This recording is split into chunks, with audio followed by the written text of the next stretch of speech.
Hi there everybody, I'm Robin Retallick of the Law of Attraction Club, and this is our short weekly hangout that gives you a summary of our longer discussion coming tomorrow on each following Saturday.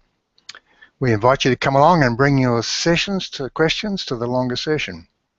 And this week we're talking about the power of really letting go of some of that stuff that you used to believe in and getting on board the boat here, really getting with the program. Anyhow, here's Tara.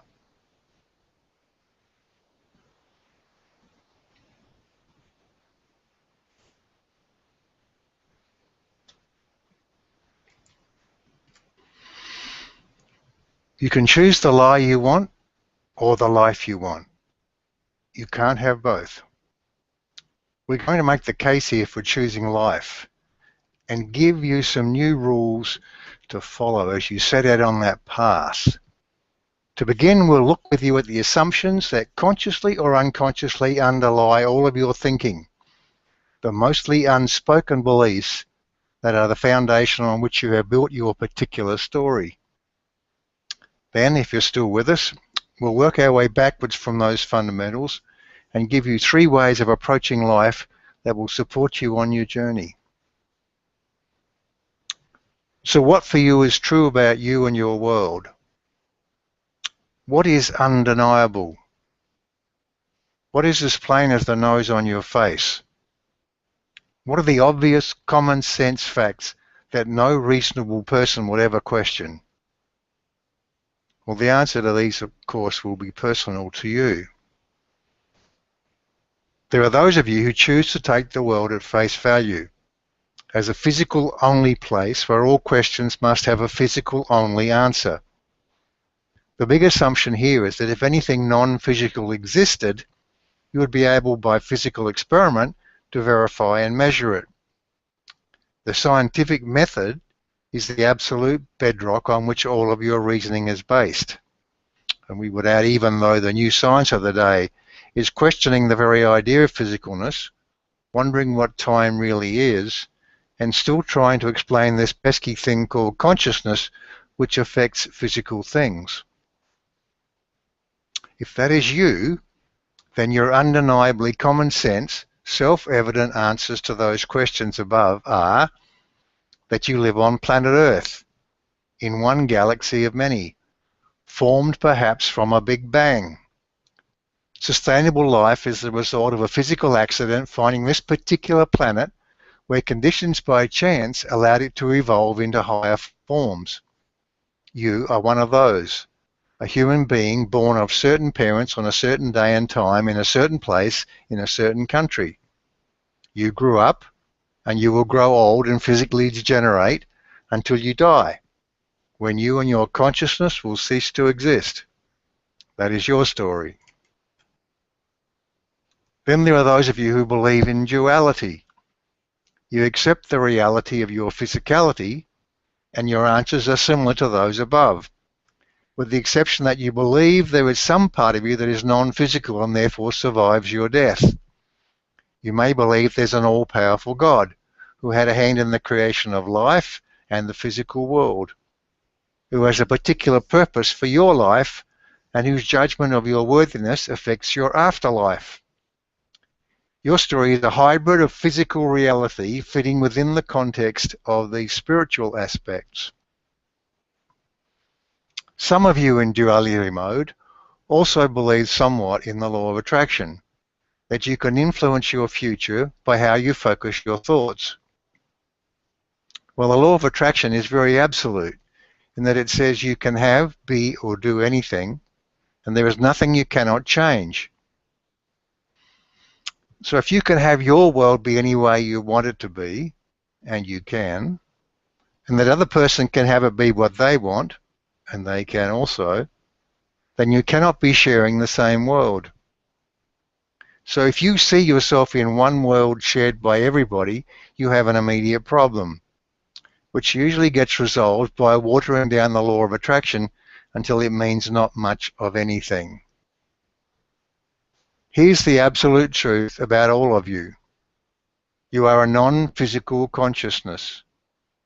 You are an always connected part of the collective consciousness of all that is. Your intentions and belief choices define you.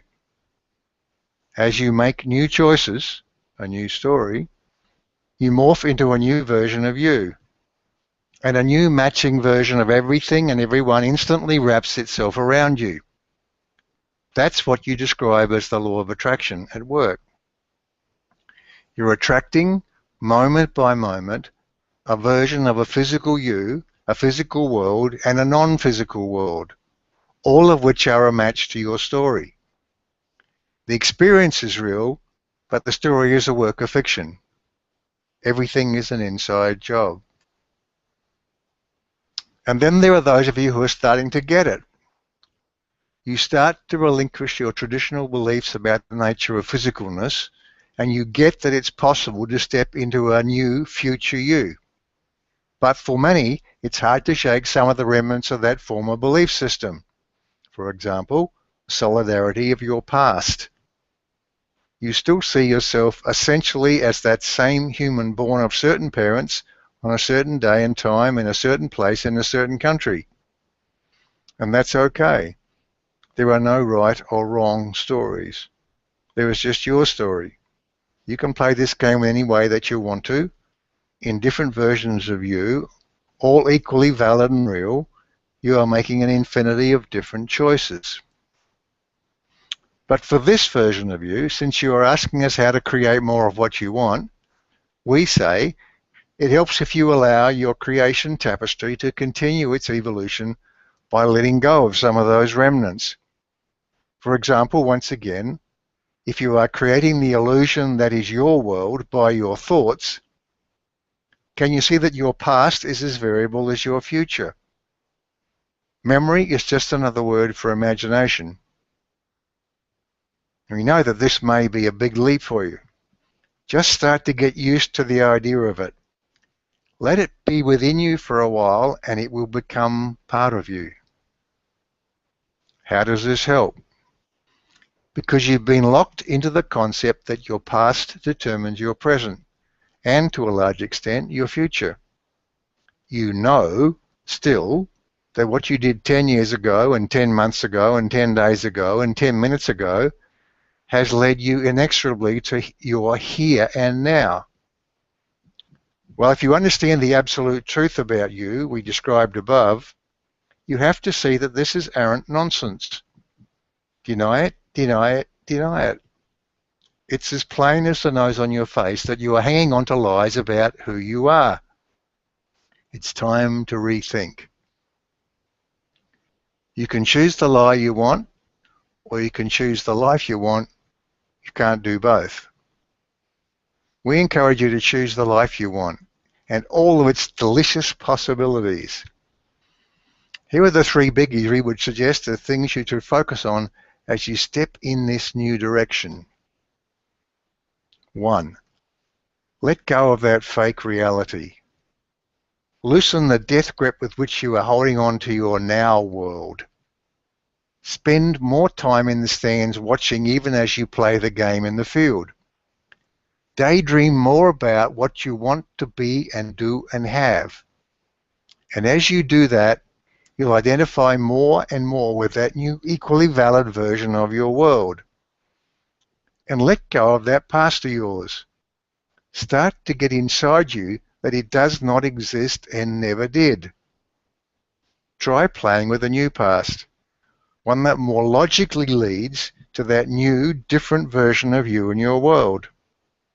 Even if you doubt yourself, do it anyway. If you practice it, it will become the new you. Believe the truth of who you are. Make it your new reality. 2. Above all else, be aware of your feelings. They are your personal, infallible guide to knowing whether you're heading in the direction you want to go, you feel good, or in the opposite direction, you feel bad. Make a promise to yourself here and now that you will abandon the idea forever that your feelings are the result of circumstances.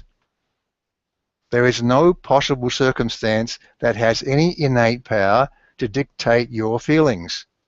You dictate them. perhaps from an old belief system, but it's time to know that and discard it. Feeling bad comes from believing one of those old lies. Choose life.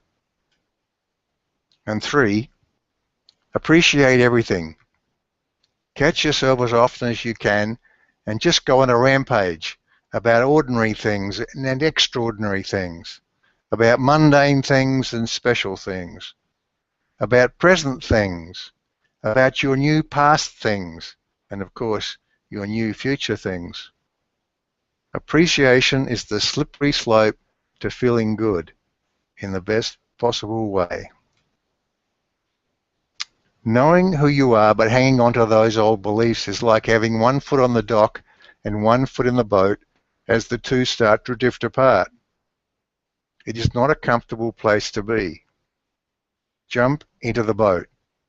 You will find us there. This is our journey together. And of course, we look forward to discussing all this with you at length and answering your questions. Until then, we are complete.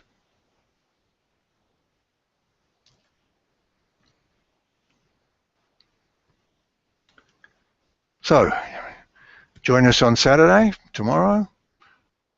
Bring your questions. And of course, if you'd like to get involved with us and engage with us, you're welcome to join us. And we have a great giveaway here, which is our most powerful process for stepping into that new you. And a couple of programs, of course, where we engage with you over a period and really give you a hand. So thanks, everybody. We'll catch up with you tomorrow.